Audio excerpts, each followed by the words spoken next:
Ladies and gentlemen, welcome to the Above the Bar podcast, where each week we belly up to the bar with a new guest, find out what they do, who they are, and what makes them great. So sit back, relax, and enjoy.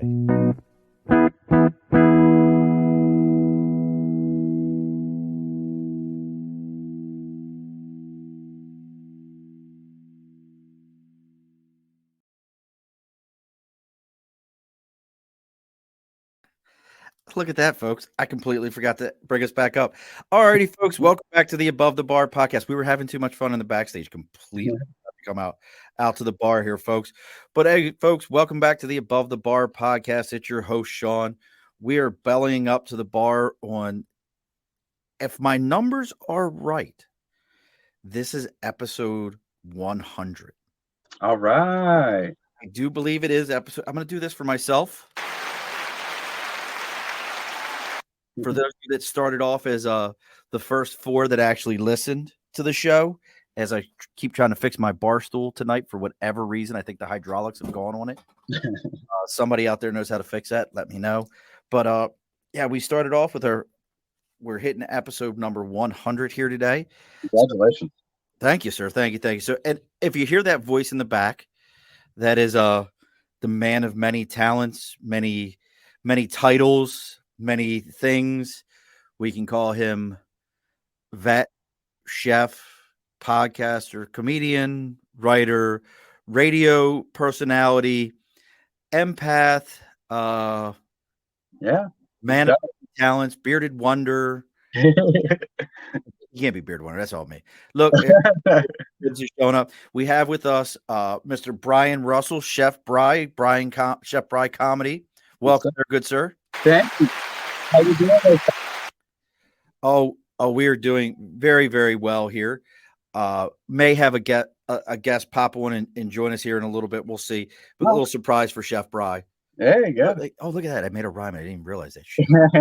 So sounds great. The more the merrier. So we're going to get into this whole thing here.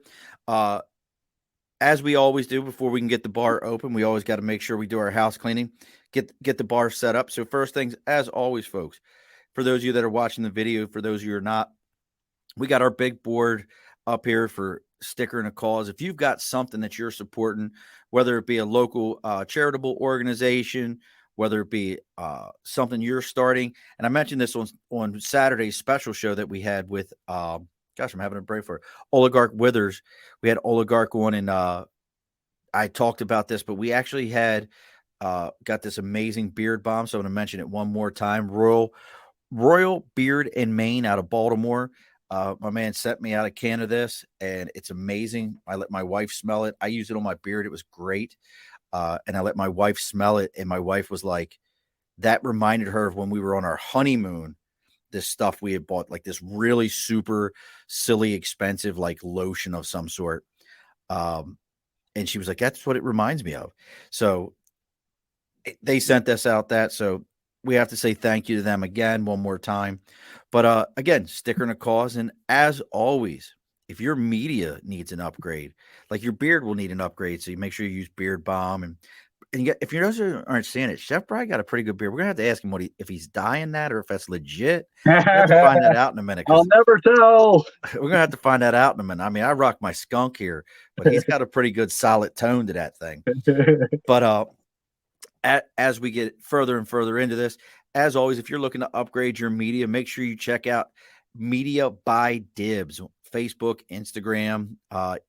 It's Andrew D. If you go on to LinkedIn, make sure you check him out, and he will upgrade you. All you got to do is mention hashtag belly up to the bar, and he's going to give you a 10% discount and go ahead and give you a free consultation.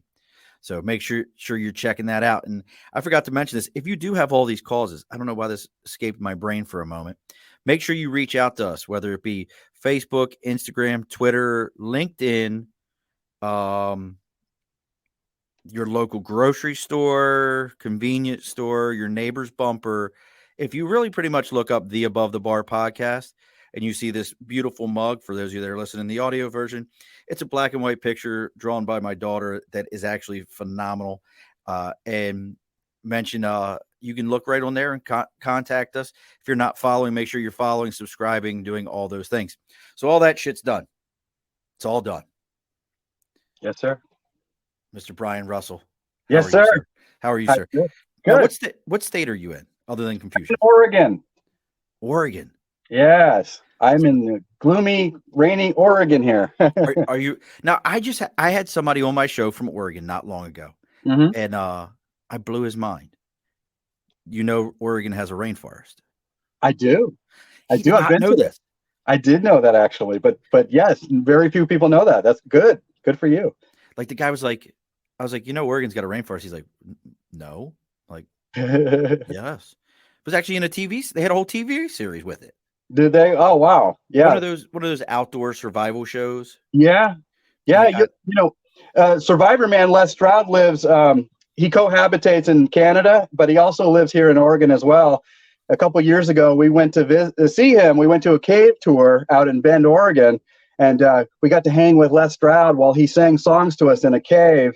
And then the next day, we got to see his concert there in Bend. So, wow. But now he lives here in Oregon as well. He lives down in Grants Pass, which is about 3 hours south of us.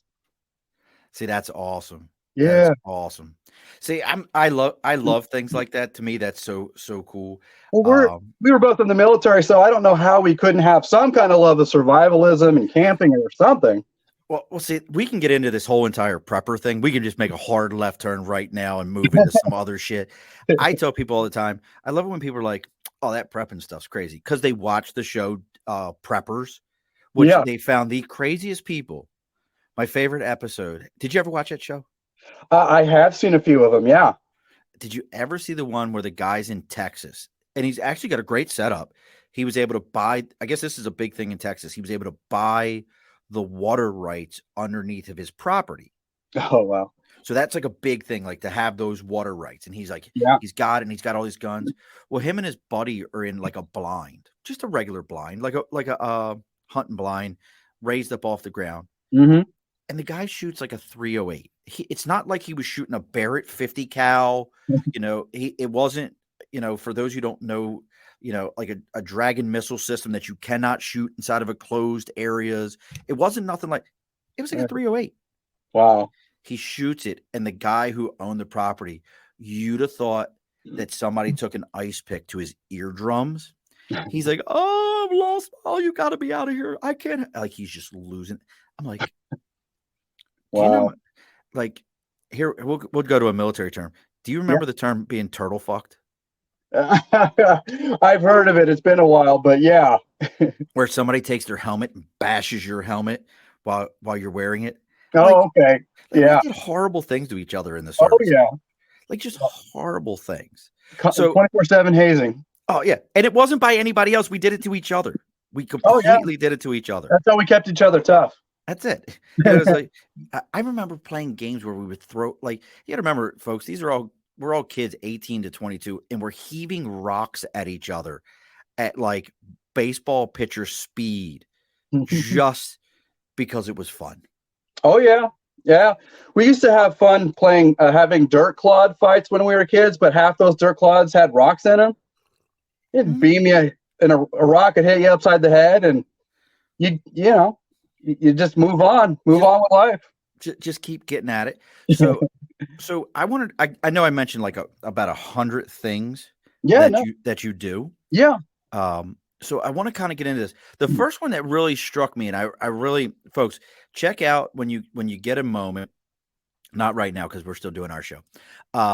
Check out Surviving Empathy. That is Brian's podcast. You also can find him as Chef Bry Comedy is another way you can find him. Yeah.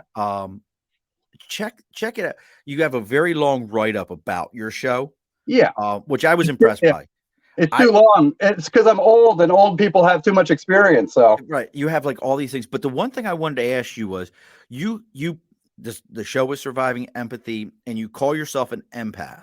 Yeah. So when I think of that term, yes, I think of very like supernatural, paranormal, whatever term you want to use. Sure. Like somebody walks in the room and the person goes, "I'm sad now because you're sad. I can feel your emotion." Like that's what I think of. Sure. am I on track? Is that what we're Yeah, talking it's about kind here? of like that. What we're learning about being an empath is that most people have some form of it. It just depends on where you are on the dial. Some people might have it just a little bit, 2 or 3, where some people might have it at an 8 or a 9. And then what I like to say is psychics are basically mega empaths, because Okay. they can tell things just from looking at things and being in the vicinity of other people. You pick up on vibes, you pick up on uh, intentions, and you pick up on energy, and that energy translates to emotion, and so you can pick up on the emotions of others. Not like, I can't do it because you're across the country. I can't do it like that. Right. I can judge your micro expressions and tell your motivations that way, but I can't pick up on anything else because you're not in the room with me. But if you were in the room with me, I might be able to pick up on intentions, or just what kind of person you are. I can kind of get a sense of you very quickly and adeptly, just because your energy is informing me of who you are. And a lot of times people hide their true intentions, and you can sometimes sense that. So it's not a magic power. It's not paranormal. It's simply the ability to pick up on energy and vibes. And sometimes that can translate into picking up on spirits and ghosts as well, but it's not usually that. So I'm glad you said that you couldn't pick up on that on the other side of the country. Like I'm very like we've had the guys from Unearthing the Paranormal on. Yeah. They're an all Native American paranormal team. Great guy. And we talked a little bit about this, but these people are like, I'm gonna read your tarot cards from the other side of the country. And I'm like, that Yeah. that doesn't even make sense. Like Yeah. if Well, you're I don't following understand how the tarot cards would know right, who is being directed at. right, exactly. It's like if you're going with what the traditional idea of this is, that you're supposed to touch the cards, your energy transfers to the cards, it gives it a vibe, and then they're able to pull that energy out of there. It's one of these like, no, this doesn't work for me. It it's kind of like, well, and that's the thing about my show, and that's the thing about being an empath, is I actually do an entire episode on the science of being an empath, because a lot of people do believe it's pseudoscience, or a lot of people believe that it's new age hogwash. And so what I try to do is I try to get people to understand that not only is it natural, but most people have it, and it's learning how to filter out things in order to hear it. You sense it through, there's various practices you can do to get better at it. But it's something that I was born with, and for years and years and years, I denied it because being a macho man, I was in soccer and karate and judo, and then I went into the military, and then after the military is when I started to learn a more sensitive. I was born as a sensitive, but I didn't. I denied it. Because I was a tough kid. I was a skateboarder. I was in a soccer goalie. And so what happened is as I started to become just get into my late 30s, I started to understand what it was and why it was. And then from there, I really just, because I couldn't deny it anymore, I decided to embrace it. So that's why I call myself an empath. But it's only a very small part of who I am. It doesn't mean that I'm a new age hippie. It doesn't mean that I'm, you know You what I are in mean? Oregon. People, Hold on, yeah, you are in Oregon. yeah, people get a lot of misconceptions about it, and so I'm here doing the podcast to get people not only to understand a greater sense of empathy towards each other in society, but also to simply be there for empaths and explain what it is and why it is and how you can attune yourself to become better at it, or at least learn how to block and filter if you can't deal with it. So you're saying, if you just don't want to deal with it, you can almost train. I keep hitting my mic. You can almost train yourself to kind of block the entire thing out and just You can. There are techniques of what's called blocking and filtering that you have to absolutely do to block out the vibes that you feel in around you. Sure. okay. So now you kind of got into that, and going from this person where as you're growing up, but you're kind of like, nah, I don't want to feel all the emotions that are involved here. You Yeah. go off, and now you're joining the army. Yeah. And you know what army stands for, right? What's that? Aren't ready for Marines yet. Yeah. Well, there's a little bit of truth in that. Yeah. I mean, I did my 20 years in the Marine Corps. So, I mean, we gotta, that's one of those things I tell people all the time. Like, I can say that shit. You can't say that shit. Exactly. Well, Army wasn't tough enough for me, so I decided to go airborne, and that helped. That's a whole, see, now I did avionics on helicopters. Yeah. And people used to be like, have you ever rappelled out of one? I'm like, no, I'm not rappelling out of that bitch. I'm not jumping out of it. Yeah. I'm like, I'm not, I've rappelled like down just like on a stage wire. But I'm not doing that. Oh no. Yeah, I've done air assault and airborne. Yeah. So I'm getting a message here. I have to check something as Sure. we're going. So now, how long were you in the Army for? 4 years. All right. So you did your 4, and then now you were, what is it for? See, this is one that I've never understood why all the services don't do this. Is we don't all just use the same nomenclature for MOS. Oh, I know. Yeah, MOS, mode of service.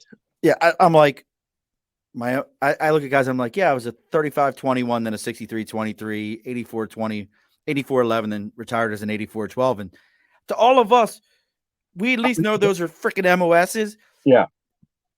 But Army guys say to me, like, yeah, it was a 25 Bravo, it was a 36 Charlie. And I'm like, fuck is that? No. Yeah, different worlds. And it's one of those ones that for us, we're like, I don't understand. So where did they stick you at most of the time? Most of my time was spent in Alabama. I was my MOS. I was a 55 Bravo and 55 Delta, which is ammunition specialist and EOD specialist. So I spent most of my time at an ammo supply point counting. They call us, glorified counters. stackers. You were a BB stacker. Yeah. Yeah. Oh, I'll tell you a great story. So do you know where Romulus, New York is? Yeah, I've heard of it. So up there is where Seneca, New York. Yeah. And they still have the old school magazines in Seneca. Oh. And that was a bracked base. And I've actually hunted from on top of those after the base was closed. You can actually walk up on the old magazines and everything. I mean, old school, right, bro, like concrete buildings that they planted grass on so that the commies couldn't see it from satellites. Yeah, we had all those. You had all the hills, and then underneath that were the big concrete bunkers where we stored all the ammunition. Absolutely, yeah. Yep, all the old school stuff. So you're down in Alabama.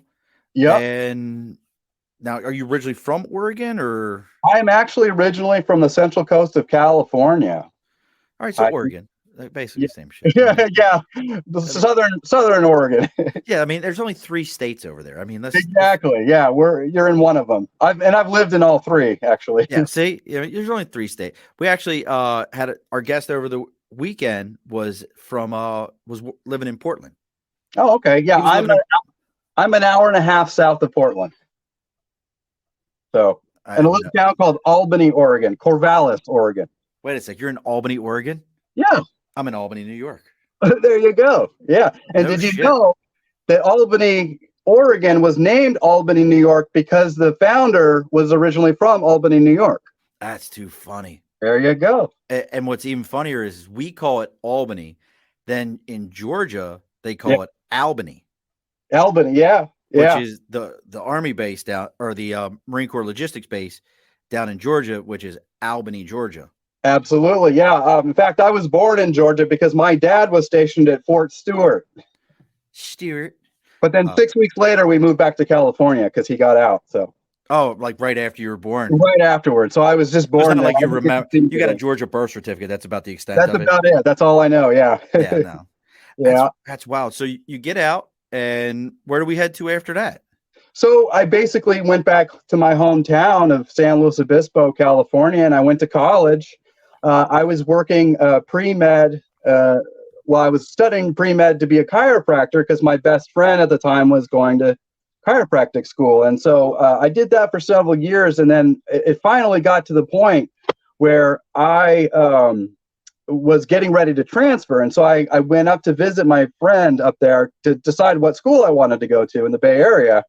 And I didn't have a great experience. This was post-military. I was out of the military. And in the military taught me just different kinds of people. It taught me who I was and who I wasn't.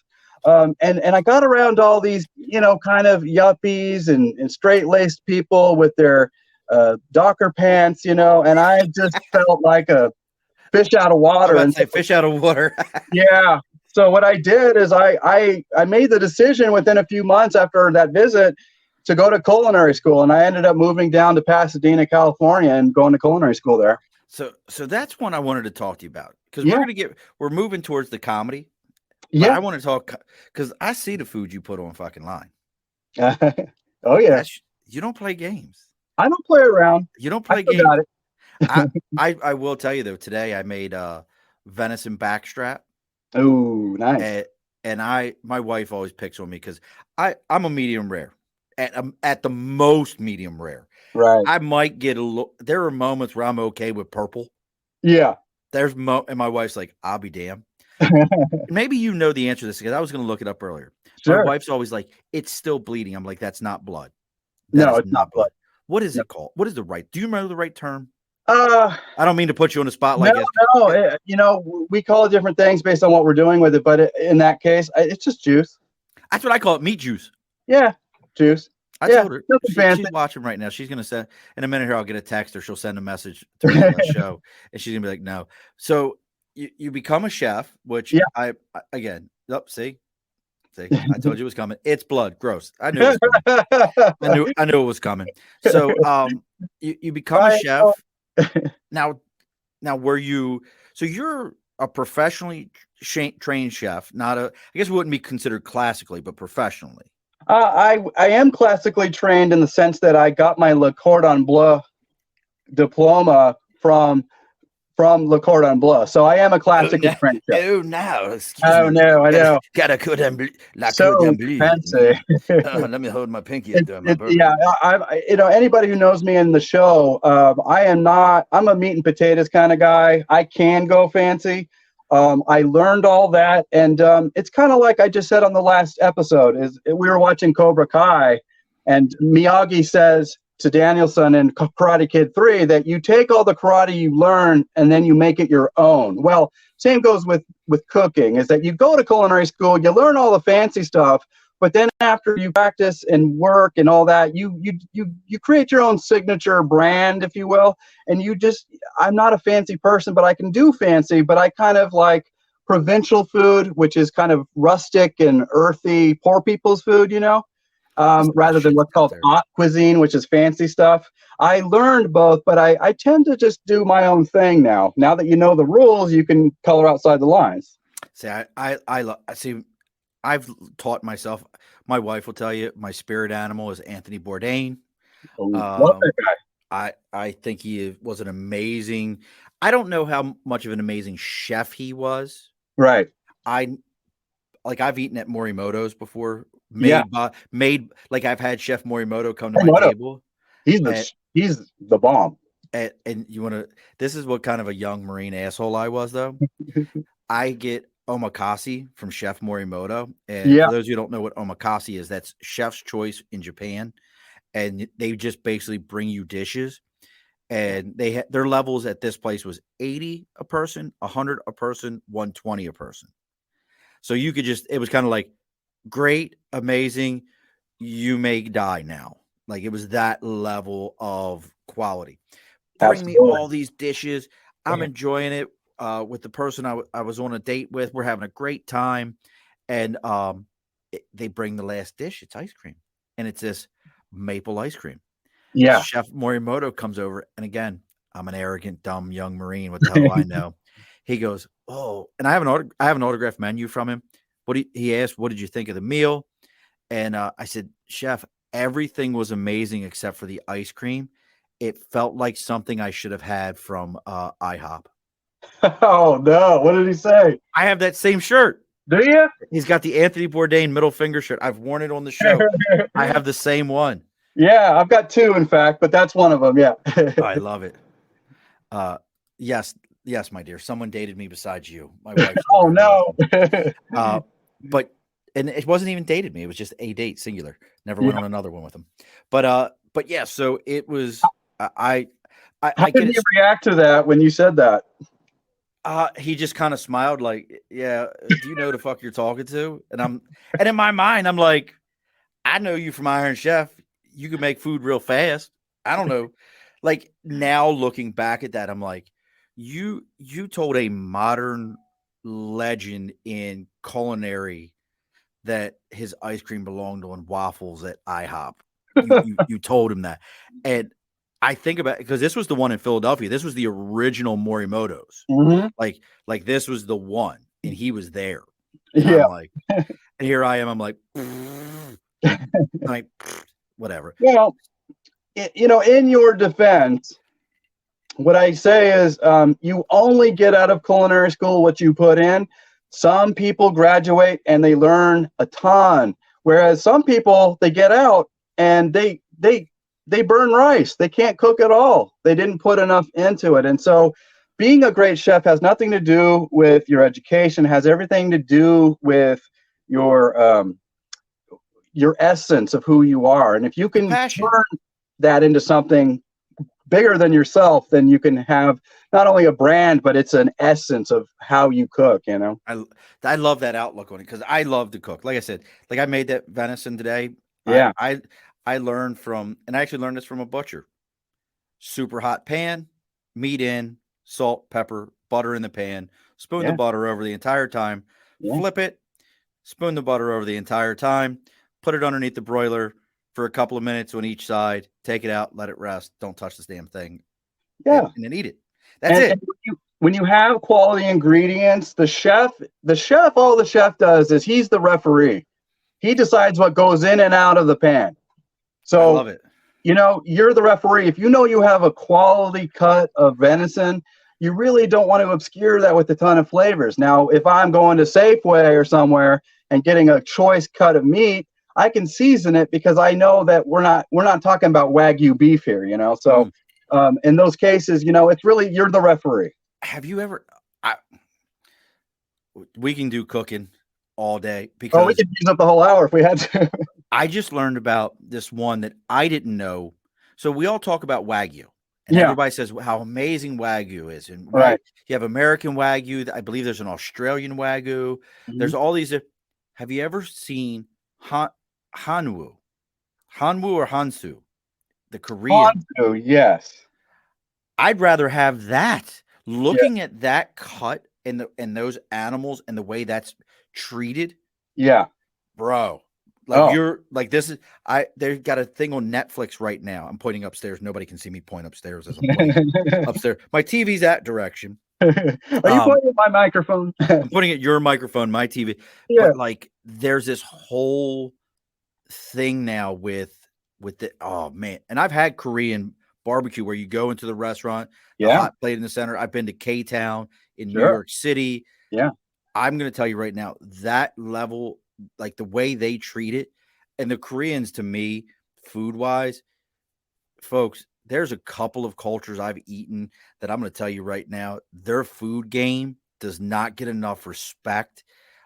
Korean, Palestinian, and Turkish, to me, does not get like we've all like nowadays there's a lot of Indian, especially with English influences in Indian, and it's good food. I don't take nothing, Sure. but we mostly eat Southern Indian, Punjabi food. We don't eat Northern Indian. True. That's a whole different game. Like I'm Certainly. telling you, we can get into bro. Food is my shit. I watch all the shows. I watch all the shows. Like David Chan, I'm watching that dude. Yeah. I used to watch what's her name? Oh God, what the hell's her name? Lakesh. Oh God, I can't think of her name right now. She help you. She has another show on Hulu, and I loved her cooking. I love her style of cooking. She's a beautiful woman, but I just couldn't put up with I want to see you cook. I don't give a shit about your politics. Yeah, exactly. Scramble those eggs and show me how you're making them better than my scrambled eggs. Exactly. We're going to get ready to move on, but I got to ask a scrambled egg question. I think this is an important question. Yeah. In the scramble, in the pan or in the bowl? In the bowl. In the pan. Hey, that's all right. That's all right, brother. I'm always curious of that. Yeah. I do that because I can control the environment better and it doesn't over coagulate while I'm trying to mix it. That's all. See, I can control the environment. That's all. I like in the hot pan because Yeah, I think it gives a different flavor and I think you're texture. right. Yeah, it gives it absolutely. It browns it and it gives it a certain flavor. No, I agree. I agree, and that's why I don't just learn from fancy pants chefs. I've learned to cook from some of the lowest, friends in low places. Yeah. I got friends in low places, and I've learned more from my friends in low places than I've ever learned from culinary school. I got one of my best culinary compliments probably about 2 weeks ago. My aunt, who's about 13 years older than me. Yeah, So, I mean, in the grand scheme, as we've gotten older, we're not a huge age difference.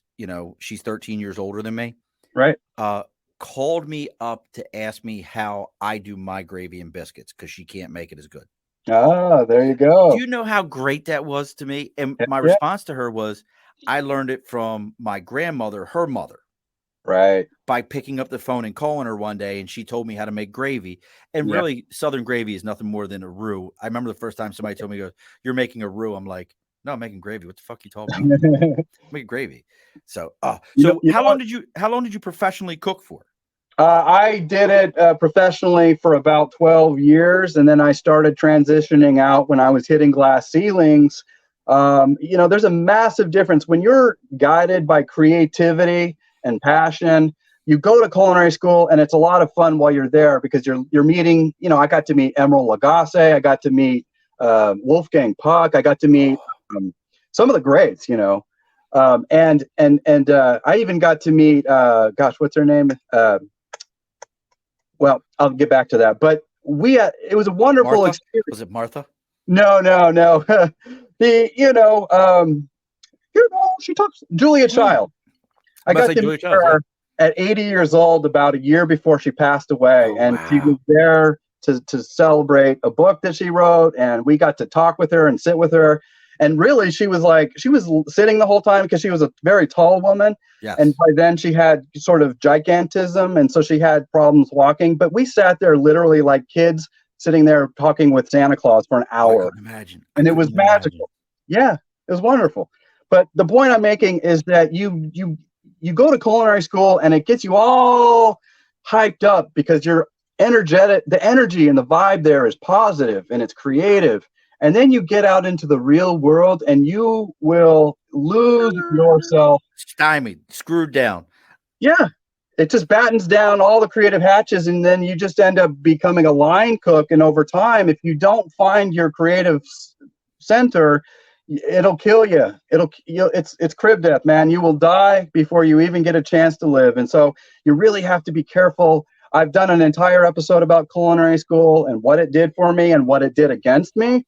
And then it talked about how, when you get out into the field out there, how you keep that passion and creativity alive, because you will find 9 times out of 10, the creativity out there is lacking, because they're more about selling food to the masses. And so all the real good creative stuff, it's not about being fancy, it's not about being elitist, it's about putting out really kick-ass stuff.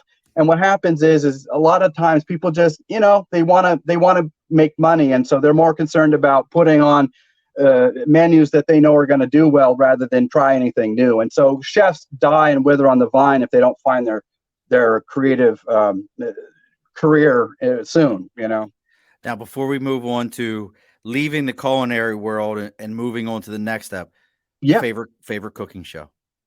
My Cooking favorite cooking show, I don't watch a lot of them anymore, but my favorite ever. used to be Good Eats with Alton Brown. So I'm gonna throw you a curveball. yeah. And I don't know anybody but me that used to love this show. Two Fat Ladies. Oh yeah, I used to watch that. I love Two Fat Ladies. Yeah, I used to watch that, and then I used to watch. They had Cooking Channel at night where they would do the Galloping Gourmet. Mm-hmm. It would be a double feature. It'd be the Galloping Gourmet, and then it would be Julia Child, and I would watch that back to back. And then usually Ming Tsai would come on, and he would do his show. And Ming Tsai was one of my favorites back in the day. I used to watch on PBS Yan Can Cook. Oh yeah, he was great. In fact, I gotta fix something real quick, Nathan. The only thing you've ever created was a losing season in fantasy football. Moving on. Go ahead. Nice. Love it. I just had to get that out real quick. No, no, you got Throw, to do what you got to throw do. that out. So we leave cooking. Yeah. Where do we go from creativity and cooking? Because what I hear is you're a pretty creative guy. Yeah. Everything I hear is creativity. Everything I hear is you've got it. I mean, you've created a pretty good looking beard. I want to know if there's a dye job in there because I think we're around the same age. I want to know if there's a dye job in there. Maybe we'll get that Yes, out. there's a dye job in there. Oh, I need the beard wash. I need the beard wash. oh, do you do, my wife wants me to do it. I can't do it. I can't. I'm like, I love my skunk. You know, I don't mind. I don't mind the gray. It's not out of vanity. I do it because it's not even yet. Once it has like yours, where it's even, then I'll just stop. But until then, I look like everything. It's worse than a skunk. It looks like cow patches. It looks like, you know. So I can understand that. Yeah. We'll have to hook you up with Doug over at Phoenix Shaving. They've got one he was telling me about. Like, I don't remember what the material is, but it's like a comb in kind of stuff that does it. And he tried to get me to, I'm like, I'm not fucking doing it, dude. Right. Do you know how much people would pay to have their beard look like this? Oh, I know, exactly. I'm like, I'm not doing it. No, it looks perfect because you've got the stripes and they're perfectly in line. That's what I'm waiting for. Yeah, like it was a lot to it. So we get into radio. How many years in radio? Okay, so I only did radio for about 1.5 years. But I'm interested. I learned a ton. I mean, what happened was we ended up moving up to Portland, Oregon, spent 1 year there, and then we got homesick and we went back to California. And in that time, my buddy has been he worked in radio he's been in now for going on 17 years, I guess.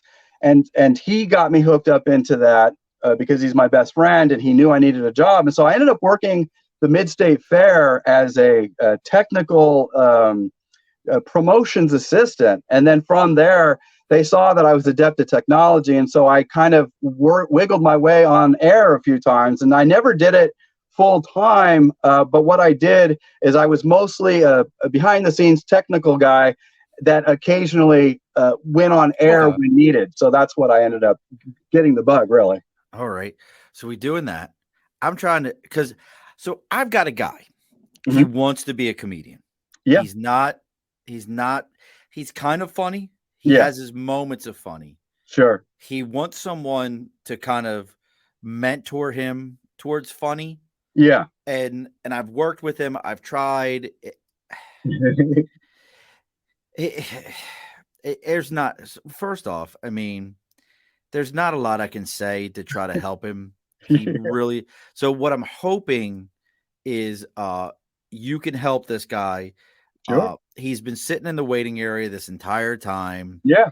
Asking, he keeps sending me text messages. I'm like, stop. We'll get to you when we get to you. But he wants someone to teach him how to be funny and how to write a joke. For those of you that are longtime listeners, you know who I'm talking about. I mean, he's even now trying to get into magic. I don't understand it. I mean, and I've never seen him without a cigarette in his hand. Right. As long as I've known him, I've never seen him. Never seen him. So welcome the cowboy from Kentucky, the king of Kentucky, the Kentucky Bluegrass Bandit.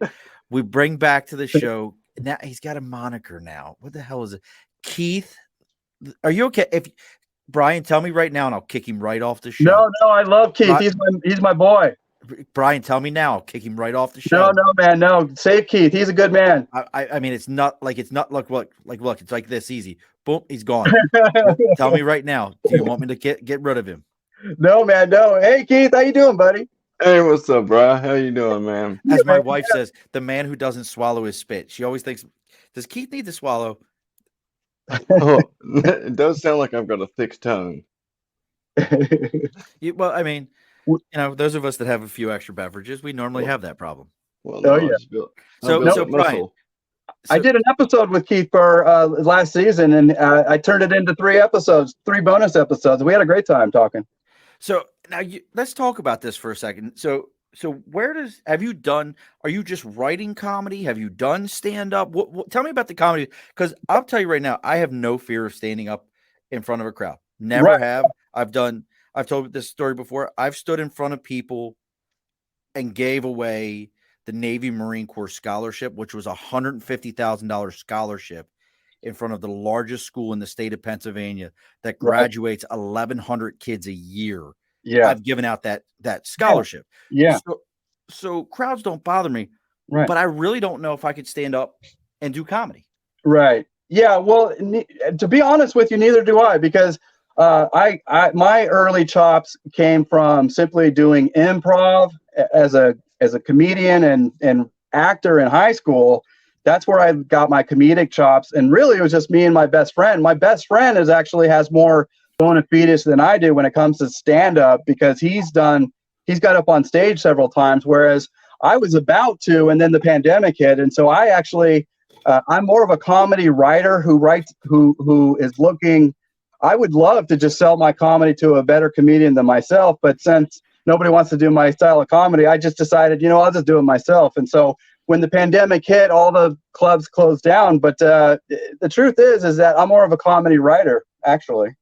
So you like to write the stuff and then pass it off to somebody else. I would have no problem with that at all. And it's not because I'm shy. It's just that I think there's people like Keith Burr out there who could do it better than me. That's all. Well, Keith, thank you. Keith and I talked about this just recently. This whole thing about, comparing musicians and comedians. Mm-hmm. A musician who doesn't write his own music, we almost question that, like, well, you don't write your own music. Whereas a comedian, if I told you, oh, well, this is one of Chris Rock's writers, what's his name from Curb Your Enthusiasm? Larry David. Larry David. He's been a writer for some of the biggest names in comedy. Yeah. We don't question that those guys are telling somebody else's jokes. Right. Wow. What do you? We'll let Keith talk for a moment, because go ahead. My wife said Keith has a thick tongue. That's funny. I don't know how I feel about that. Well, Neil Brennan is also responsible for like a lot of the comedy that was on Chappelle's show. Just a skinny little white fellow, and doing that type of humor, especially in that time. I think that's tough. That's a tough spot to be in. But yeah, ghostwriting is a huge thing in comedy. It's they don't get nearly the credit that what you would give a performance, like a musician or one that writes music for a living. Like they get the credit, but it's. You only hear Chris Rock's writer's name. Like, you only hear Chris Rock's writer. You don't hear the name associated with it. Like who's the guy that used to be on 30 Rock? He always wore the trucker hats. There's a guy who was on 30 Rock. Yeah. I can't remember his name, but I know who you're talking about. I know who you're talking about. Dusty, shoot. I can't think of his last name. I messaged him not long ago, if that's who I'm thinking about. Dusty Rhodes? No, not Dusty Rhodes. No, he's on Netflix. I know. His name's escaping me right now, but yeah, he's really good. Gosh, I wish I could remember his name right now, because yeah, he's a genius, but he looks trailer park. Yes, yeah, and that's like his shtick is this, like, I'm gonna look as just like different trucker caps every time with funny sayings on it, but he's like an amazing high-end writer. And I'm always just curious of that. Like, and it's just, and you kind of just said it, Brian, that you're like, no, I would be more than happy to write material for somebody, for a Keith, and let him go ahead and go up on stage and say it. It's my words, but let him say it. And I just find that very interesting. Well, I'm at the age now where starting comedy at 47 is almost unheard of. I always was a funny guy, and I listened too much to people tell me that I wasn't to go into that wild world of radio or that wild world of entertainment. And I listened to them, and I became a chef instead. And, as much as I love cooking, the career itself has mostly pitfalls and not a lot of pay and not a lot of kudos. And so I decided one day, I woke up and decided I was going to live the rest of my life not doing it for me, but listening to my soul, and so, nice. But as far as performance goes, I believe that Keith or somebody like him, probably younger, hipper, probably a much more natural person on stage. But because I'm a writer, I decide, screw it, man. Let's have fun with this. And so, yeah, I would do both, but it's because it's not about vanity and it's not about ego. It's really that I want to live the rest of my days on this earth knowing that every day I put something really that was personal to me into everything I do. And so that's what's more important to me, is really capturing the juice. Like we're talking about juice, Right. capturing the energy, the vibe, the juice in every day. Because when you go out there and work a day life in the corporate America, you don't get that always. And so I just, life is short, you guys. So I decided, I woke up one day and I decided, no, I got to do what I want to do. And so I've been doing it ever since. I'll Now, how tell do you your truth. Now, Yeah. Keith, for you as a, and Brian, thank you for teaching him how to do comedy. I really Oh, of course. appreciate it. Yeah, no, And he really needs that support. The word that you guys are thinking of is myoglobin. How did you all not know? The juice? It's not me. It's not me. Juice. It's myoglobin. Look, I couldn't remember. Look, just because he sat in the green room this whole time and Googled the shit. Yeah, he had the Google machine Well, up. That's why. He was like, I kept watching the Google? camera go down, and I'm like, oh, he's Googling some shit right now. But you know, on the other side, as a comedian who, you know, this is your goal, you know, is to, and I tell all my guests the same thing. I only ask one thing of my guests: when you get your red carpet event, I want to go as the sumbitch that was there with you. So, you know, and Sure. Keith's got a whole trailer park full of us that's going to want to be there. So, but how do you feel as a comedian? Because, you know, we've all said it, like Amy Schumer. Amy Schumer gets her stones busted for taking other people's work, and people saying that, oh, that's not hers, it was somebody else's, this, that, and the other. Mencia got in trouble for that. Who did? Yeah. Carlos Mencia. Yeah, Carlos Mencia is another great example. How do you feel from a comedian standpoint when you know, because really, if Brian writes you a joke and says, here, go say this, you're taking Brian's work. Where is that line at? We have an agreement beforehand, whereas he passes over his intellectual property to me. And, Right. you know, it can be sealed by like a contract. There can be like like we don't talk about it. Was it what's it called whenever two parties don't talk about something? Non-disclosure. Yeah. One night stand. Non-disclosure. Yeah. Yeah, same difference. You have that. But yeah, Drunken hot mess. That's where that line's drawn mostly, is just between it's the relationship between the writer and the performer, and whatever they're comfortable with. Some comedians don't care that their fans know that they have people that write for them, but most of the time whenever it's a comedian that has someone writing for them, it's not for like a special. Most of the time, that's usually their material. But whereas you see like a comedian that's on like a television show or something like that, like a sitcom, that's where a lot of more of that type of writing comes into play. But yeah, there's a lot of it in stand-up too. Don't get me wrong. But I mean, I've had several of my jokes that I've heard told like in almost the exact same order and, you know, same thought process behind it as what I've said in some of these online groups, I haven't said anything, but I'm like, okay, so I have to watch out like what I do live and online. So yeah, a lot of people, they don't even know they're stealing it, but a lot of times when you're out there, you don't know, somebody could be in the audience, and then a month later you might hear it somewhere else. So it's happened. Well, we talked about this with Drew, that what is that? There's a terminology for that you're saying it and don't realize that you've heard it before in the past. And as far as you're concerned, it's an original thought. Yeah. It's parallel thinking, but there's another term for it. It's like some kind of sodomy. Sodomy. Yeah, that's what it feels like when somebody takes your. Oh, that's what it's like when somebody takes your shit. Yeah, literally. You feel like exactly. For real. It's twofold, but it's just interesting. So, like I said, the whole comedy piece. But you're writing a book also now, Brian. Yes. Now, is it a comedy book? Is it? No. Is this something I can give to Keith and say, Keith, read this, and you can write a Read. joke. Just be like me, Keith. You'll make it. Don't worry. It better be an audio book or have pictures, okay? Yeah. Well, no, that's the funny thing about Chef Bry comedy. Is my brand, and it's very misleading as everybody assumes I'm calling myself that. But that's just my brand. The comedy comes from a very specific place in me.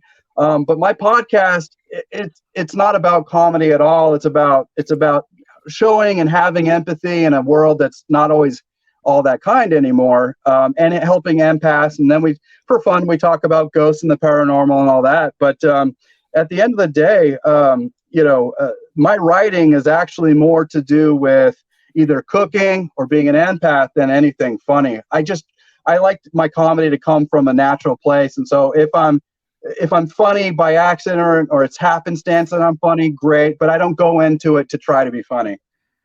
It has to. I mean, it has to be natural or it comes off forced. And Exactly. Yeah. yes, Because I think a lot of people, they see my show and they're like, he's a comedian? What?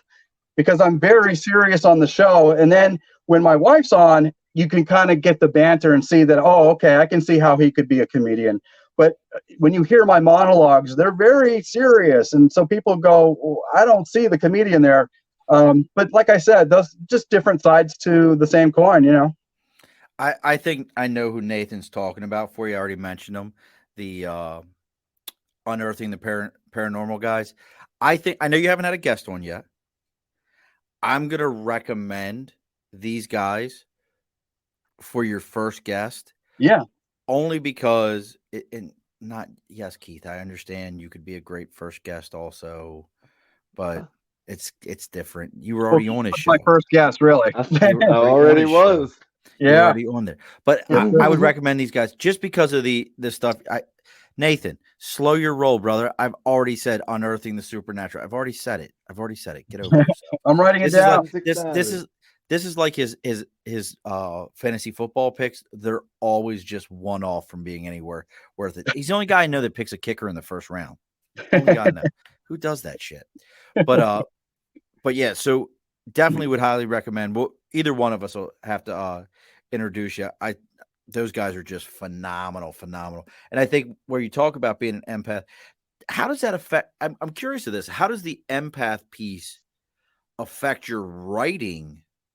When you're going into writing, do you feel like does it actually become, in my mind, I would think about that and I go, it would almost feel like it's creating its own version of writer's block. You know, quite the opposite. Being an empath just allows me an extra layer of awareness. And so it served me well in the sense that it's just an extra little layer of self-awareness, that it just gives you that extra something. I don't know if it's supernatural or if it's just a sixth sense, but it gives you that sense of awareness where you just feel it kind of provides for you, if you will. You know, it's always been there for me. It served me well. So it's hard to explain. It's kind of the opposite for me. When I hold myself to like this certain standard of honesty and being genuine and everything that I write. So if I feel like I'm embellishing something or too much or something like that, then I can't put it out there and feel good about it because I don't know, that empathy, like the empath, is just it's like a second sense of accountability other than the audience. Well, that's true. As an empath, you are bound by your moral compass, and it can be a pain in the ass when you want to embellish or you don't know the answer to something and you don't want to be insincere. It holds you accountable, really. Yeah. Now that's an interesting question. I know we're kind of circling back to the empath here for a moment. Yeah. You mentioned moral compass as an empath. Mm-hmm. How does, I guess in my mind, as soon as you said it, I went to an entirely different place.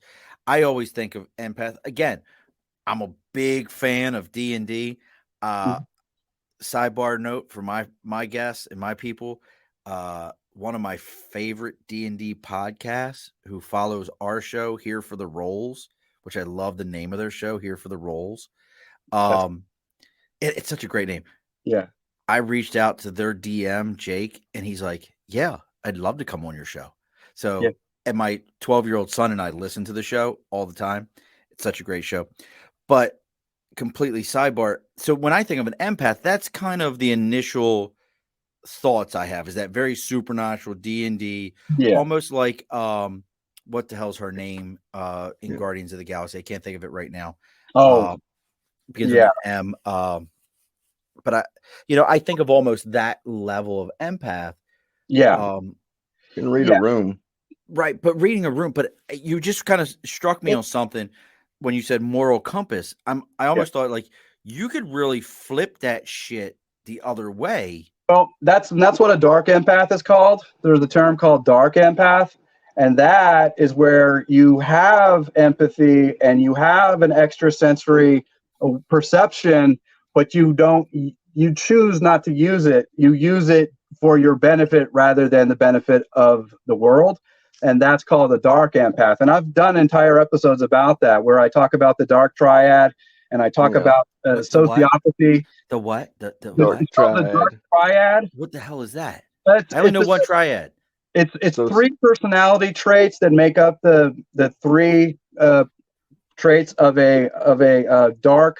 It's called dark triad, but it's three personalities that make Antisocial. up a psychopath, and that's psychopathy, Machiavellianism and Machiavellianism. sociopathy. yeah, and narcissism. And those make up three traits that you can have one or all of those traits and be a psychopath. But a dark empath is like somebody who has an empathic sense. They have an extrasensory perception, but they choose not to use it. In other words, they don't care about being kind about it. They want to use it for their own purposes. And so that's the thing that I try very hard not to do as an empath, is to use that power to take advantage of people on the show. Of course, I want to get famous. Of course, I want to get popular. Of course, I want to start making some money in some capacity. But I hold myself to a very, very strict ethical regimen where I don't want to use people. I don't want to take advantage of anyone. I don't want to hurt anyone. And so I'm just trying to make the world a better place before I die. That's all. I've got that exact question written down here that I was going to ask you, Bry. Nice. Like That's being awesome. an empath. Yeah. Is it That's like simpatico. sometimes difficult not to? Yeah, it's like me and him, we struck a chord. We were vibrating on the same frequency or something whenever we had our podcast. Yeah, we did. We did. Yeah, and that's the thing, is like, because I think if there's one thing I could leave you with, Sean, is that being an empath, some people may never call themselves an empath because there's too much stigma attached with that. Some people might feel embarrassed to call themselves that. Some people think it's a bunch of pseudoscience or new age hippie shit. It's not any of that. And that's what I'm trying to do, demystify it and bring it down to a relatable level so everybody sees that it's not nonsense. It's just that some people who are empaths might brand it or sell it as such, but what it really is something that we all naturally have, and whether you choose to acknowledge it or ignore it is really entirely up to you. There's very few people who don't have it, and I think the only people who don't have it are psychopaths and sociopaths, but everybody else has a little bit of it. Well, I prefer the term genius over empath, but to each their own. So you've got, you've just got, and I've titled this show a lot of, one of the things I put in here was a lot of projects. You've got a lot going on, Brian. I mean, we're talking, you've got the book, you've got the podcast, you're writing comedy. I know we're getting to that hour point, and I'm good to keep going as long as you're good to keep going. And if you need to stop, you always let me know. But how do you? Because this is a tough one for me. I've got a full-time job. Yeah, I've got a lot of. For those that know me, I have way too many kids. I have problems pulling out of the driveway. There's just a lot going on around this house. Yeah. So we've got so much going on. How do you manage that, and how can you help Keith to manage everything? I'm putting it all on fucking Keith tonight. I'm just pulling out of the driveway. I'm still laughing about that. how do you manage to put all those pieces together for yourself? You know, I naturally get shy and embarrassed in public. I naturally get shy and embarrassed on podcasts. Um, I've always been shy and sensitive. I told myself a long time ago, listen to energy. Energy is intention. And so if your energy is to help people, if your energy is to heal, if your energy is to make the world a better place, I don't know, it's kind of like the way Christians use God as a way to blanket themselves. It protects you and makes you feel braver. For me, energy, my good intentions it helps me to realize that I don't care how I come across because my energy is correct. So long as my energy is coming correct, it doesn't matter if I'm perfect. It doesn't matter how beautiful I come off. What matters is my intention. And so I don't know, it just served me well. It just helps me feel protected because I feel like I'm coming from a place to help the world, to help people. And as cheesy as that sounds, I'm only going to, I'm pushing 50, man. I'm not going to live forever. So Hey, I whoa, just, whoa, whoa, whoa, whoa, whoa. Hold that yeah, pushing 50 shit. I'm 45. Would you say you're 46? I'm 47. All right, so save that pushing 50 bullshit. Mm. You're way too close to me. You know, I know, it's scary. He looking 30. look, it's because he fucking dyes his beard, Keith. He said that shit earlier. You missed it. He dyes his beard. No, He can't hear us right now. Oh, He can't what hear is us to right die now. for? He can't hear this right now. He dyes his beard. That's like I look at this. I mean, he dyes his beard. He can't hear this. I can hear everything. Oh, son of a! It's only because it's not, when it starts looking like yours, we're going to be good to go. You'll Well, see. Hey, I mean, I got a perm confidently whenever I was 15. So, I mean, I can't say anything to either did of you have? you. Wait, did you say you had a perm? Yeah, on My dad, purpose. my dad was like one of those '70s guys that used to get perms. Yeah. Yeah. Like I the old didn't man know had a mullet for with a permanent. perm. Like my old man used to be like, My dad had Jerry curl. He had naturally curly hair, and you could see pictures of him with the Jerry curl. oh, it's so And he's amazing. white. That's so amazing. Like I'm telling you, my old man had a perm, and I used to look. I've seen pictures, and I remember him getting it, and I used to think to myself, as I got older, I'm like, this dude had a perm. Yo, I look like I was trying out to be the new spokesperson for Little Debbie snack cakes. Like I look just like Little Debbie. Like it, it was crazy. I mean, you ought to see it. I mean, I do a side by side. Same. Oh, Can't even tell difference. oh, Like, that's so great. Looks Well, like the spokesperson for Little Debbie. that's great. Oh, that's so great. So, Yeah. so when is the do we have a release date for the book? Do we know what is the book about? Well, I actually have a lot of ideas for books. I write a ton of stuff in my journal, and it's all material for my jokes. It's material for my book. I'm trying to do a book for empaths, and then I'm trying to do a cookbook, but no release dates yet. I'm working on them. I'm hoping to get everything published by maybe next year. Okay. And I'm assuming, like, well, obviously you would love to be with like Penguin or somebody like that, but if at this point are you looking to try to do self-publish? What are you thinking? I'm not sure. I've got a friend who's been published a couple of times, and she's from Australia, and I'm kind of taking her advice right now. I'll get the books written. I'll look into self-publishing, but I'm really just going to shop around and see what happens. Nice. the title. What would you have you come up with a title for it? You said not yet. No, I do the titling very last. I always go in thinking about my main theme, and then I do it's just like my podcast. I write notes for myself in kind of A-B form, letters and number Yeah. form. And then once I have my outline, I do my show. And that's the same with my book. It's the same thing. I collect all my brain farts and put them in a jar. That's a stinky jar. That's Yeah. a stinky jar. Stinky jar Well, that like I as release unto the world. as an empath, like if I were looking for a book like on the subject that I would think that would appeal to me, it would be sometime. It's not you, it's them. Yeah, I like that. That is really, I'm writing that down. What about just a straight up on the nose title like, "Hey, this is a book for empaths"? Like, what's wrong with that? Well, that's With that, that's Just the thing. call You it know, just this is a book for empaths, and just call it that. And just yeah, even well, that's the thing I try to do. Like my podcast is not about comedy, but I just put myself out there, and if I'm funny, I'm funny, and that's what I try to put in my writing as well. Is just be yourself. I mean, you can't go wrong being yourself. well, you had a great review. You just got another 5-star review. I saw that. That's Guy good. wrote you Yeah, posted that on Instagram. yeah, And again, folks, if you're looking to find Brian, you can look up Surviving Empathy. You can look up Chef Brian Comedy. He's on Facebook, the same place. yeah, Chef Bry, and it's just Bry, Bry, Bravo Romeo yep, Yankee. yep. Chef Bry Comedy. You can look him up there.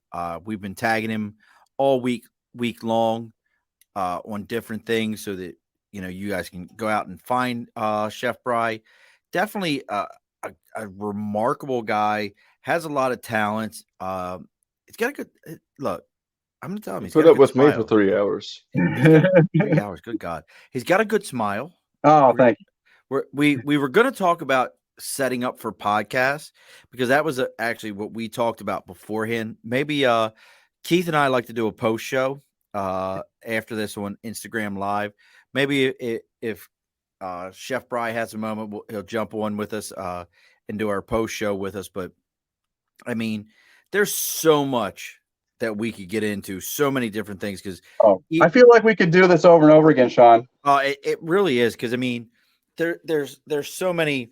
God, we can talk about military experiences. Oh He yeah, did 4 years. I did 20 years, yeah. and even in that time, he's got a Dexter shirt on, folks. Which I've never watched Dexter. I'm very interested. I've never watched it, but then I'm rocking a New York City Comic Con 2019 shirt. Loving The, it. the Oh, last time that shit was good. my wife and I are big nerds, so everybody knows that.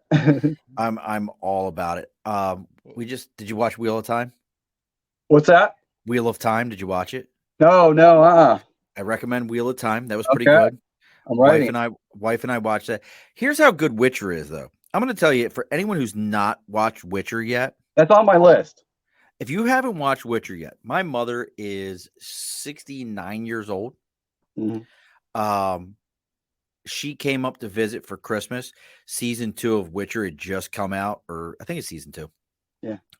My mother, not only did she enjoy watching the first half of season 2 of Witcher with me, she went back to Baltimore where I grew up, watched season 1, rewatched what she hadn't seen of season 2, and then caught up completely, and then called me like a crazy person, was like, "Do you see who that is at the end of season 2?" And I went, "Yeah, wasn't that wild?" Nice. And, Nice. and Awesome.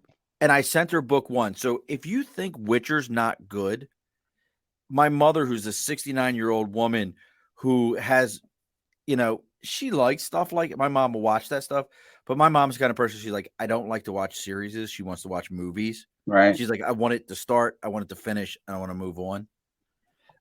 She sat and watched Witcher and was like, this is amazing, and was like calling me and be like, why does she look like this? What's going on with this character? As I'm holding my hand up to my face like a phone, but yeah, like, so I definitely, I think you and I could definitely sit and do this over and over and over again. I hope you invite me back on sometime. I absolutely think you're doing a great job. Everything you do is really nice and fun and down to earth. And I hope I can come back on sometime. Absolutely. You are look, you see all the things as they're coming up. If you see a guest that I'm going to put it out there because Keith does this all the time to me. Yeah. If you see a guest that's coming up and you go, I'm interested in that guy, you want to come on, I will leave you with a standing invitation. Reach out to me, say, Murph, I'm really interested in this person. See if we can get you a time to jump on with them.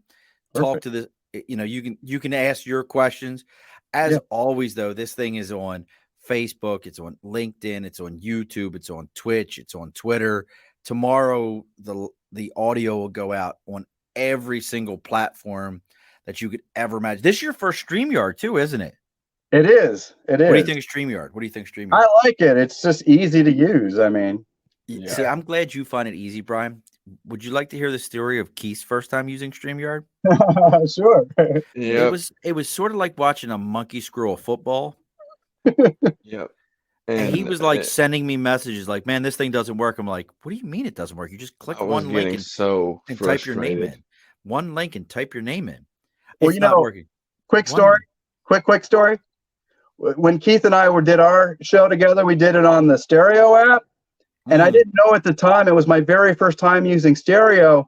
I have it where, when your phone rotates, it flips, right? Well, Right. I had that turned on, and I didn't know at the time, but my audio, when I put out the show, it clicks every time I go from portrait to landscape. And I didn't know that at the time. And so that's why it was clicking. And so this time I decided, I'm turning that off. I turned it off for this show just in case. I wasn't about to mess up your show. And that's another example. Like, you're doing this right on your phone. Yeah. For those, and we can get into the whole podcast.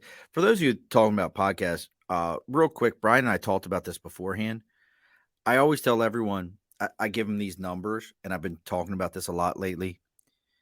Spotify said there was 1.2 million podcasts. I can't remember if it was 2021 or 2020. Of those 1.2 million, only 30% had put anything out in 90 days. Wow. Which means that's only 300,000 podcasts. Yeah. And of those that were putting stuff out, the average podcast only goes 10 episodes. Wow. So the reason Brian and I were talking about this is, if you're really interested in this, you can get really fucking into gear stuff, heavy XLR mics.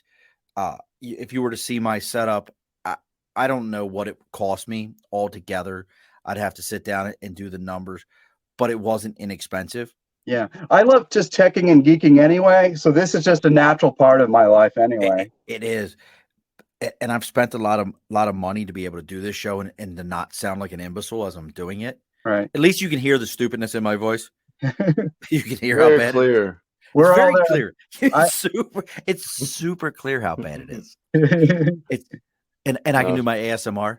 Just Sean, tell you right now. you're one of the most professional podcasters I've met, and I've been able to be on the show for sure, and I've been on several. Well, It's that military readiness, man. It is. It's I don't clockwork. do anything. I do nothing. I'm so bad. That's so perfect. It's you. It really is me. But, throwing this all out there, for those of you that, and this was something, and Brian and I said we were going to talk about it. Maybe we could do a whole nother episode on doing. Maybe what we could do, Brian, is we'll have to get a couple of podcasters together. We'll all get on an episode together, and we'll talk about what it was like preparing to do a podcast. Oh, and the equipment, because you're using USB mics, which is, I started off with a USB mic, and I was like, I'm going to go to XLR. And then you and I were talking, you were like, I really wish I would have done XLR. I wish I had started with XLR. Yeah. And now I'm into XLR. I've got a bag. Do you know what a Zuka bag is? Yeah. I've got a Zuka bag that at any moment somebody could be like, hey, I'd like you to come over and do a podcast with us. All I have to do is unplug my computer, close it up, stick it in the bag, and I'm ready to go. I've got extra mics. I've got extra cameras. I've got tripods. Yeah. I'm like my own friggin' Spider-Man ready to go. You're a podcast prepper. Well, Keith, before this, I tried. I'm a podcast prepper. I'm ready to go. Yeah, I before I started, I tried my hand at being a YouTuber before this. So I have a DSLR camera, I have a ring light, I have tripods. And then I realized that I'm more of a radio guy. And so now I'm getting ready to do radio. Yeah, I'm going to be starting another YouTube channel now, but it's only going to be a supplemental channel so that I can connect with my audience and I think people want to see me more. And so I'm a naturally kind of shy person. I don't like putting myself out there visually, not because I'm insecure or anything, but I want my voice to speak for itself. I want people to hear, my intentions. And so sometimes I feel like when people see you, it kind of cuts away from who you really are. I don't want people to pay attention to how handsome I am or not. Well, you don't have a face Well, to make a freight train take a dirt road, so you're good. Thank you. I appreciate that. But yeah, I'm trying to connect with my audience. I want to give them what they want. It's just that I'm naturally shy and I don't really want to put myself out there, but it's And you not. wouldn't know that on here. Yeah, well, You've been so comfortable. appreciate Keith, that. how many followers do you have on YouTube, Keith? 700. See, that's an example. Yeah. I got like 50 or 60 on YouTube. Yeah. This is an example. I love my daughters. I have beautiful daughters. They're wonderful young ladies. They're beautiful mothers. I love them to death. I will castrate all of you. My daughter says to me one day, she decided to get into that whole RV life. Like, Yeah. I'm just going to live out an RV. She did it out of my yard. So me and my I don't know if girlfriend are doing. Yeah, but she did it out of my yard. I don't know if it's the same Oh. thing. No. It's not the same thing. Well, no, because anytime the rubber meets the road, she can just go inside. Right. I'm gonna just go inside. Laundry's getting a little heavy. Poop, Dad. So Cold. yeah, exactly. So one day we're talking and she's like, so I've done a couple of YouTube videos on RV living and this, that, and the other. I'm like, I'm a fucking podcaster. I'm a badass podcaster. Fucking like 4 people watch my show at any given time. Oh, badass. And all of a sudden she goes, yeah, I put this YouTube video up and I'm like, yeah. She's like, yeah, I got like 500-600 followers. Wow. I'm like, what? Yeah. Damn. She's like, off one video. bro, well, you got to understand my daughter is a beautiful young lady. She's 6 foot tall, blonde. Well, yeah, that helps a lot. Played college basketball. She's a beautiful young lady. But do you know how mad that made me? Oh yeah, I'm furious. still to this day jealous of the fact that I'm like, I can't switch my YouTube, like www.youtube, and make it to say the Above the Bar podcast because I don't have enough followers. Right. Yeah. You need to have at least You 100 have to have enough followers. followers. I remember that. Yeah. I don't have enough followers, so that shit's like www.youtube and then like a bunch of other random ass shit. What you got to do is you got to get your daughter to do some video work for your channel. Yeah. Boom. I'm like, nah, because You know the jealousy factor in my head is like, I'll be damned. I talk about on the show how in order to have more followers, I use the example a lot. There's a YouTuber named Bailey Sarian. She does a show about murder, makeup, Mystery Mondays, and she basically does makeup tutorials while telling true crime stories. Oh, that's interesting. And Perfect. but the thing, I use her as an example because she is like 5 million followers now. She's blowing up. And so I always say, on the show, like, there's nothing wrong with sexuality. There's nothing wrong with being attracted to people, but I hope that people are getting famous because of their content, not because of their perfect looks. You know what I mean? Don't do a disservice to yourself just because you think because you're a decent looking fellow, right? That you feel like you should hamstring yourself or handicap yourself. Oh no, not at all, not at all. But I guess the thing is being an empath, I'm sensitive to superficiality, and so I'm trying to teach people to resist being superficial if you can help it. We don't want to just reward beautiful people. We want to reward people with content. I'm tired of rewarding, Keith. I'm tired of rewarding. It's pretty and all, but come on, what else do you got? So we got to get ready to close the bar down, gents. We're going to close the bar down.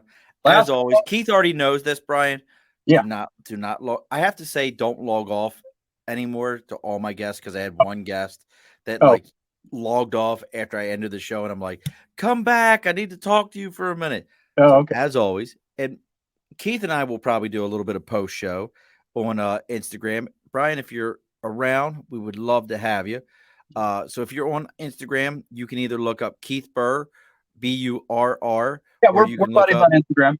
Or you can look up the Above the Bar podcast. You'll find me. Obviously, you can look up Surviving Empathy. That's what we want you to look up. Or Chef Bry Comedy. Look him up there and find him. I expect that all my folks, and I got to say thank you to everyone. We've had one of our biggest weeks as a show over the last week. Over 114 downloads of the podcast, just the audio version. Man, people awesome. all over the world. Again, I know I talk about a lot of podcast numbers, but if you're doing 20 to 30 downloads an episode, you're in the top 30% of all podcasts. I'm above that. Bro, then you're Yeah. doing amazing. Thank you. Yeah, You're I'm you're getting really, I am. sponsorships. Yeah. Sponsorship. That's what I'm looking into next. I'm going on hiatus. I got 2 more episodes until my season 2 ends, and I'm going to go on hiatus for 3 to 4 weeks, and then I'm going to come back to season 3. Oh, that's a whole conversation. See, now that's a whole conversation of itself. Yeah. I've reached a point where I'm scared to miss a Wednesday. Right. Yeah. Right. I schedule medical shit around it. I hear you, because I hear Wednesdays. I drop most of my stuff on Mondays and Wednesdays. Yeah. Wednesdays we record them too. Yeah. What's that? Wednesdays we record this, and then Thursday the live will come out. Yeah. Or the episode will come out. I'm so scared to miss this. That's a whole nother podcast thing where we can get into just how once you get in it and you get over that 10, 15 episode hump, and you've got a pattern. Yeah. You don't want to break that pattern. Agreed. I agree. Perfectionism too. I tell people, because I meet a handful of podcasters, and I love every single one of you guys. You've all been so good, and you all put out great content. So what separates the men from the boys? What it boils down to is being niche. You need to be niche. People want to be interested, niche. Yeah. I had to learn that. So I learned that the hard way. Yeah. I'm still learning it. So right. I have a good buddy acquaintance who he has a podcast that at one point in time it was the number 22 podcast in the world. He's doing about 25,000 downloads an episode still. Put that in perspective. If you're in the top 30% at 20 to 30, he's doing 25,000 downloads. Wow. So he's the kind of guy that when you click on top 100, his shit's showing up. Right. Yeah. His name's Donnie Bovian. He's been on the show before. Donnie's an amazing guy. But Donnie's the guy who told me, change the name of all your shows.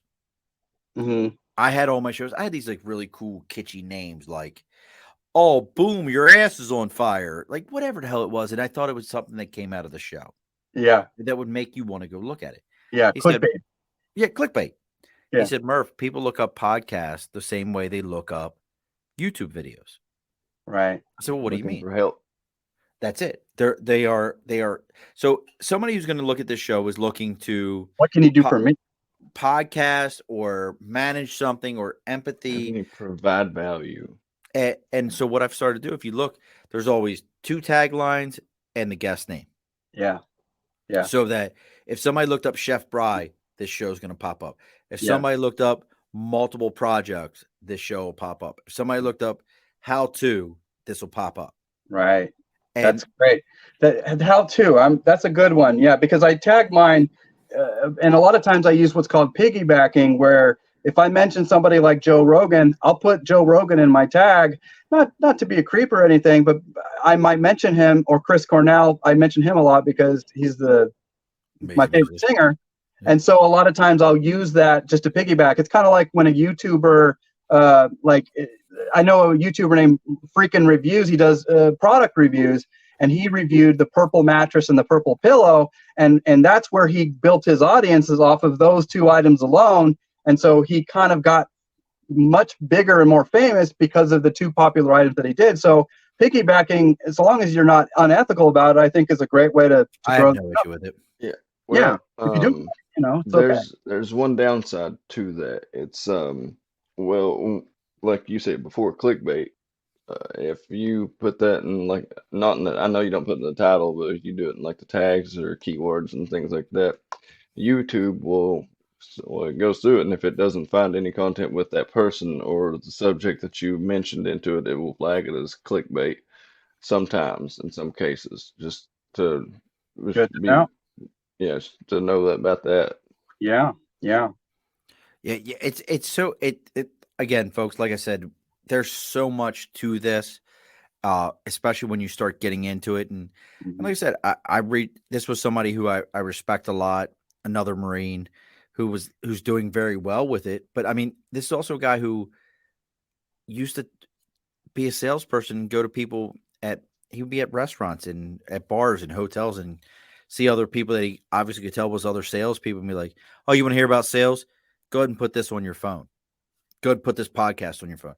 I do that. I go to events with people and they're like, I wear my mask because we all got to be COVID friendly. My mask says the Above the Bar podcast on it. It's me. Nothing wrong with that. That's a brilliant. I wear a mask that has my face on it. Hey. I go Smart, out. man. Yeah, I mean, because it's look, anyone who's out here is still stuck with us for the this little part that we're adding to the end of this. If you're really thinking about a podcast, I promise you, don't do it. Right. Unless you really love yourself. Yeah, no, it's true. I love me. I'm very proud of me. Yeah. It's the whole Snoop Dogg. I want to thank me for believing in me, for thinking that I could do this. It really is. Or you can use it to get to the point where you can love you. Yeah. You can. This is the a great one. Who remembers Happy Harry Hard On? I've heard of that. This morning. Pump up the volume with Christian Slater. Oh yeah. That was his name. His pirate radio name was Happy Harry Hard On. Right. And that's what this is. This is that new version. Right. We all can be that person. Yeah. If we're looking to get into it, but it's expensive. You can drop a lot of money. You can be really cheap about it. And you can use your phone and just. And if you got amazing content and amazing people, you can have these conversations. Yeah. I can't do the true crimes. I'm not a true crime guy. I can't even watch the ID channel. It's so boring to me. When I watch the ID channel and they're like, so she went back to the house to get the bag and never returned. I'm like, so the husband paid a hitman to kill his wife. Yeah. Well, you got it figured out. I'm like, I got an hour of this shit. Oh, God. Yeah, but those are housewives at home that have nothing to do but wash the dishes. And I can't do it, bro. I can't do it. Yeah. Right, let's put a bow on this. We got to put a bow on this. Okay. Come find us over on IG. We're going to do some little bit of IG work. Again, if you're looking for Brian, you're going to find him. Brian Russell is going to be on at Chef Bry Comedy. Yes, it's going to be at Surviving Empathy. Yeah. You're going to find him at those locations. You'll see his ruggedly handsome face on all those places. He's got a great smile. If you're looking for Keith, the local gas station, Piggly Wiggly. Well-constructed trash. Yeah. Well-constructed trash. I like it. That's his credo. Yeah, that's the most well-constructed piece of garbage you've ever seen. I don't believe that to be true, but yeah. I pick on Keith, but Keith knows for a fact if he ever had to get bailed out of jail, I would so call somebody else. Yeah, I tried last time I was in there. You didn't call me. No, you talked to my girlfriend. And he's like, "Well, I hope he does all right." Don't call me again. No, but you were in jail, and I actually was one of the few people that checked on you, asshat. Yeah, I was one of the few people who knew where the hell you were at. I tried not to broadcast it too much. Like, hey, what's up, everybody? You can find me at the Big Sandy Regional Detention. Whoop whoop. All right, and Keith still owes me a guest appearance with Tyler Childers. Yeah, good luck. I can barely get a hold of him. All I want, Keith, I would probably shut my podcast down if I could get Tyler on here. No, you wouldn't. No, I'd have to broadcast that shit everywhere. Have you ever listened to Tyler Childers, Brian? No, I haven't. I am going to highly recommend. Listen, this isn't like somebody just shoving the phone in your face saying, "Listen to this. This is great." No. Like White House Road. Oh God, what the hell's the one? Little Feathered Indians. Oh yeah, is another song. I'll send you a couple of them that you should. What the hell is the name of the one where he's going like diamond? I don't know if he's diamond mining or what it is. Oh, you're talking about and he shoots the guy. Yeah, that's I know You know the the song name I'm of talking that. about. Yeah, I do. Like, I'll put it this way: I like Tyler enough, and I don't like country music at all. I'd rather take a sharp stick in the eye. But it's more bluegrass sound. Yeah. Banded Clovis is the That's name of it, that. Banded Clovis. That's it, Banded Clovis. Oh, okay. My wife took his most recent album, and I got a hard copy of it, a vinyl copy. My wife framed it and put it on the wall in my home. That's how good that guy is. He just played. He just on Kimmel not long, or the Tonight Show, too. Yeah, the guy is amazing. So, where can we find you at, Keith, other than the local Piggly Wiggly? You can hit me up at Goodwill, Target, your local closed down Kmart. Let's see, any crack den. Also YouTube at Keith Burr. Instagram keithburr.comedy. I'm on TikTok for intermittent periods of time until they find out that I've made a new account and kick me again. But right now, my name is is definitely not Keith Burr. So Yeah. Now do you see why I'll do the writing and he'll let him do the performing? He's a talent. He's a natural. And you have that's your just the Facebook. truth. You have a Facebook, Keith. Keith Burr. No. Yes, you I do, you Keith jackass. Burr. Keith Burr. It's got If the you- people For that the actually right know me. amount of money to my Cash App, I will tell you his full actual name. Oh, buddy, better not. I know the truth. And as always, folks, I hope you enjoyed the show. We're gonna get ready to pull the shades down on the bar, turn the sign to say closed. Yep. The Above the Bar podcast. You can find us on Instagram, Facebook, Twitch. It's all the Above the Bar podcast. Our Twitter is the only one that's a little bit goofy, and that's at Above the Bar 4. Our email, the Above the Bar podcast at gmail.com. As always, on every show, we're going to go around the horn. Keith, you weren't the original guest, so you do not get the final word. We're going to go ahead and leave that for Fair Brian. enough. So, Keith, what is your final word? Man, just don't be offended by everything. Be an adult and figure out what you think on your own.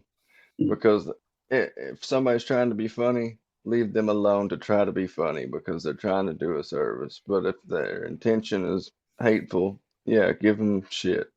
But leave funny people alone to be funny. I like it. And how about you there, Chef Bry Comedy, Brian Russell, Surviving Empathy, all those things. What's your final word for us? You know, I call myself crusty but kind. And if I could, make the world in my image, I just want people to be nice and behave and be kinder to each other. We need to make the world a kinder place, you guys.